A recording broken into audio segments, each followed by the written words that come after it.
Well, hello everybody. It's good to see you up there on Muddy Creek Mountain and gosh, all over the place now. Sam here, as you know. And you know, somehow Ann got connected with Charlie. I think it was Facebook or something. And Charlie was wondering if I still had any recordings that I did of his grandma, Dulcie Baker, up there on Muddy Creek Mountain. She used to tell me stories, and I think at one point I did record some on an old cassette player, but I have no idea where that tape is. But I emailed Charlie and said, well, you know, I remember some of those stories. Would you like me to see what I remember? And he said, sure. So here we go.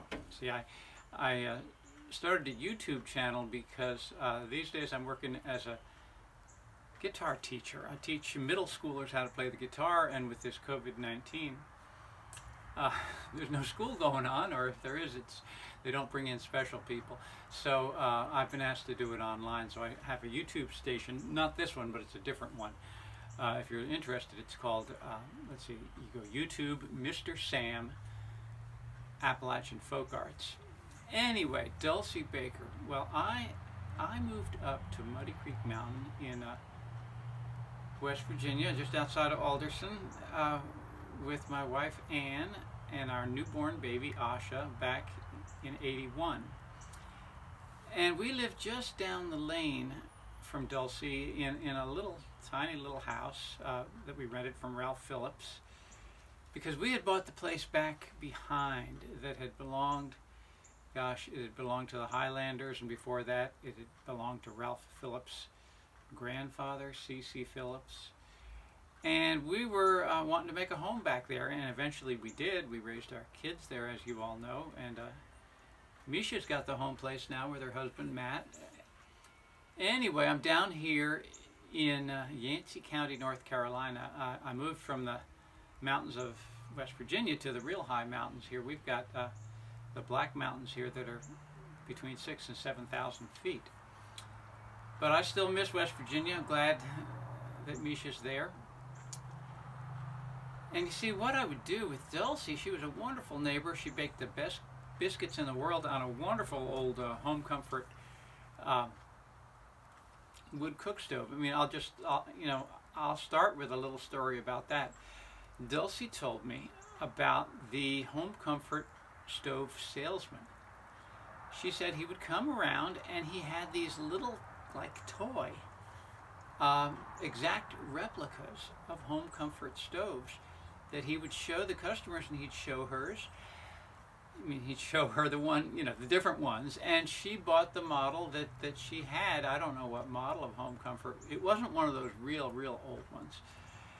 I mean, now you'd say it was real old, but it was a very fine stove. I mean, home comforts were the best of the cook stoves as far as I know. This thing sitting right here is no home comfort. I don't even know what it is, something like maybe American Iron Works or something.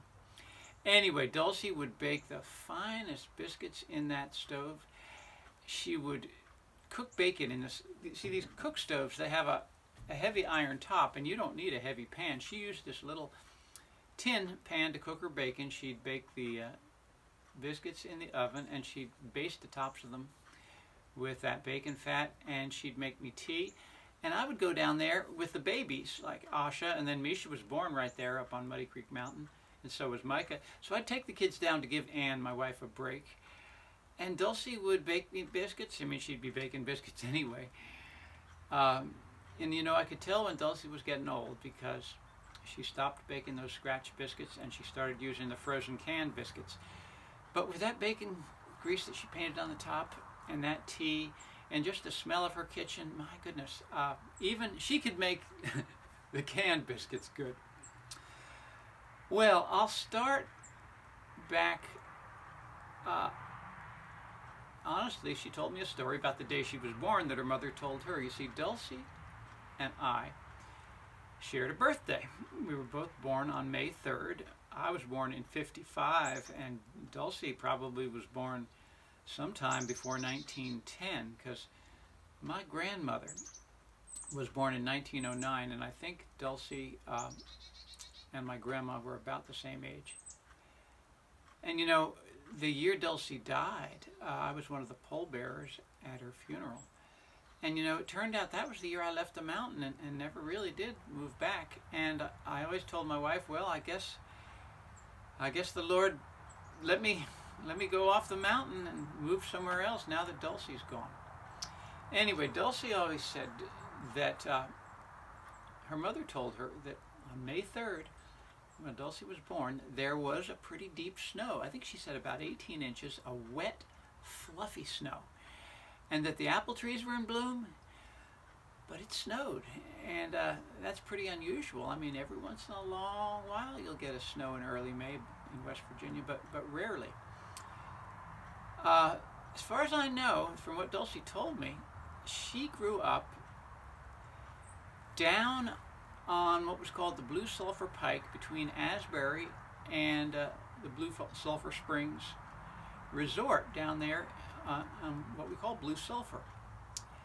And I happen to know the house she grew up in. There was an old lady named Nell Henson. I think I've got her name right. And she lived at the mouth of this holler. And Dulcie told me that her mother, when Dulcie was a baby, her mother was a housekeeper for the Hensons. And that I don't know what happened to Dulcie's dad, but her mom raised her there at the Hensons. And that holler that the Henson house stands at the mouth of on the Blue Sulphur Pike, it was a nice two-story house, pretty nice farmhouse. A big chimney, I think it might have even had 2 chimneys. I think there was a kitchen kind of off the back of the main house. Anyway, you go up that holler and there was a schoolhouse up in there. In fact, I'm pretty sure at one point as a young lady, Dulcie taught at that schoolhouse, and I think she may have gone to that school. But she told me a story from when she was about 5 years old. She said she was sitting in that kitchen, and the kitchen that was off the back of that house had a front door and a back door, and you know, you could run right through that, in one door and out the other.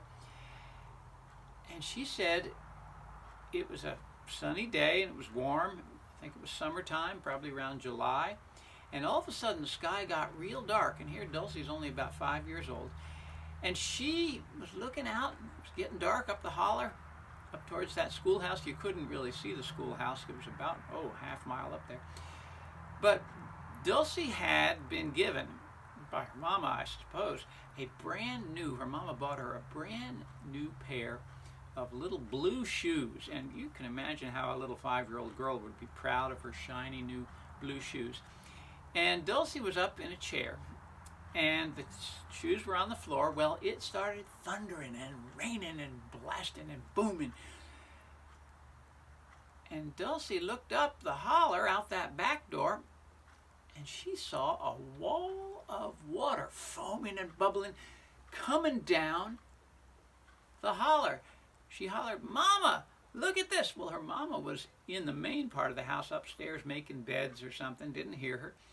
Well, before you knew it, Dulcie said the water come down the yard. It picked up chickens, it picked up sticks, and it came rushing up against the house in the door, picked up her little blue shoes, along with some chickens floating on that water. Could have been some ducks too, but she said the chickens looked like ducks. And washed her little blue shoes right out the front door.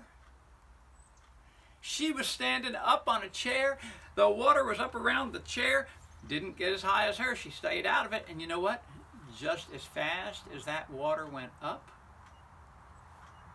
it went down. And she said there had been some men working up there. I think there were some carpenters up towards that schoolhouse up that holler. And they come down and asked if anyone needed any help down there. Dulcie's mama came down.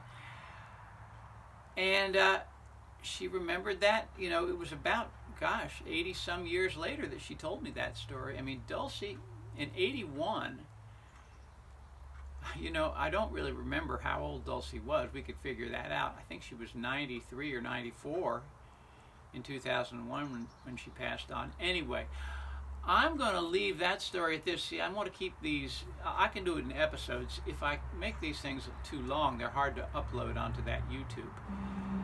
But anyway, Joe and Hazel and Lucy and Brian, Stephen, Charlie, Casey, your kids. You all are you're like family to me, and I appreciate you so much. And Dulcie was really one of the most special people I've ever met. I'll catch you on another episode here. Bye-bye.